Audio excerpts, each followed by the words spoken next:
रायगडमध्ये मतमोजणी केंद्रावरती प्रशासकीय अधिकाऱ्यांकडून जय्यत तयारी सुरू करण्यात आली आहे। सुरक्षेच्या कारणास्तव तगडा पोलीस बंदोबस्त सुद्धा या ठिकाणी तैनात करण्यात आलाय।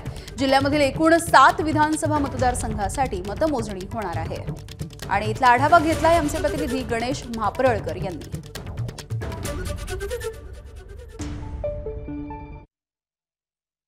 मी आहे सध्या रायगड जिल्ह्यातल्या महाड मतमोजणी कक्षावर। आज आपण बघितलं तर या मतमोजणी कक्षामध्ये आतमध्ये जर बघितलं तर जय्यत तयारी सुरू आहे। अनेक प्रशासकीय कर्मचारी या मतदान कक्षामध्ये उद्याच्या मतमोजणीची तयारी करताना पाहायला मिळतात। आपण जर बघितलं तर 2543 अधिकारी आणि कर्मचारी उद्याच्या मतमोजणीसाठी रायगड जिल्ह्यातून तैनात आहेत। रायगड जिल्ह्यातले एकूण 7 विधानसभा मतदार क्षेत्रातल्या या मतमोजणीला उद्या सुरुवात होईल आणि एकूण 73 उमेदवार रणांगणात उतरले। त्यांचं भविष्य या मतपेटीतून उलगडणार आहे आणि त्यामुळे अवघे काही तासच या मतमोजणीला शिल्लक राहिले। त्यामुळे उद्याची चिंता लागून राहिलेल्यांना आता अवघ्या काही तासातच या मतमोजणीचा जो निकाल आहे तो पाहण्याची उत्सुकता लागलेली आहे आणि त्यामुळे महाड विधानसभा क्षेत्रातल्या मतमोजणी कक्षावर आपण बघितलं तर अनेक प्रशासकीय कर्मचारी आता या उद्याच्या मतमोजणीची तयारी करताना पाहायला मिळतात। अनेक टेबल या ठिकाणी लावण्यात आलेले आहेत। उद्या प्रत्येक मतदान कक्षावर 14 ते 15 टेबल असणार आहेत आणि 27 ते 28 फेऱ्यांच्या माध्यमातून हे मतमोजणीतलं